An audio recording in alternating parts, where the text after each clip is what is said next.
প্রিয় শিক্ষার্থী বন্ধুরা, আসসালামু আলাইকুম। আজ আমরা দেখব পদার্থবিজ্ঞানে কিভাবে সবচেয়ে কম পড়ে 5টা সৃজনশীল কোশ্চেনের অ্যান্সার করা যায়। লক্ষ্য করো, আমাদের পদার্থবিজ্ঞান বইয়ের প্রথম অধ্যায় থেকে, অর্থাৎ ভৌত রাশি ও পরিমাপ, এখান থেকে শুরু করে চতুর্দশ অধ্যায় পর্যন্ত, অর্থাৎ মোট 14টি অধ্যায় রয়েছে। এই 14টা অধ্যায়ের মধ্যে আমরা যদি শুধু 60টি অধ্যায় কমপ্লিট করি তাহলে 5টা সৃজনশীল কোশ্চেনের অ্যান্সার করা সম্ভব।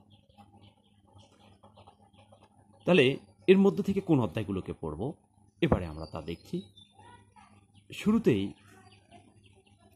আমি বেছে নেব গতি। আমরা সর্বপ্রথম দিচ্ছি গতি অধ্যায়টাকে নিলাম।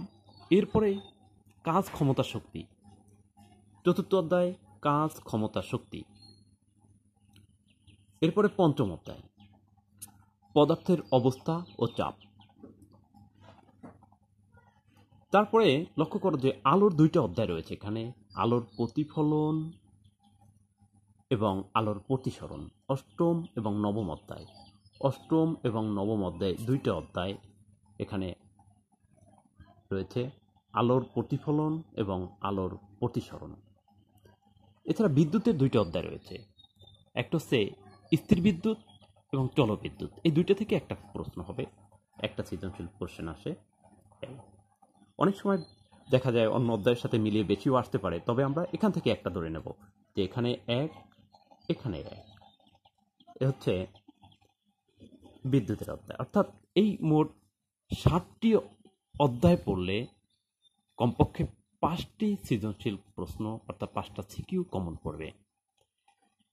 এর বাইরে আমরা যারা আরও একটু ভালো প্রস্তুতি নিতে চাই তাদের জন্য বলবো দ্বাদশ অধ্যায় বিদ্যুতের চৌম্বক ক্রিয়া।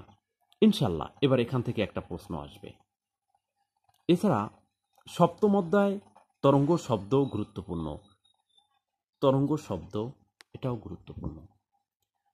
তাহলে প্রিয় শিক্ষার্থী বন্ধুরা, আমরা পদার্থবিজ্ঞানে ভালো করার জন্য এই অধ্যায়গুলোকে পুরোপুরি ভালোভাবে সম্পন্ন করব। সকলকে ধন্যবাদ। ভালো লাগলে আমার চ্যানেলটা সাবস্ক্রাইব করবে।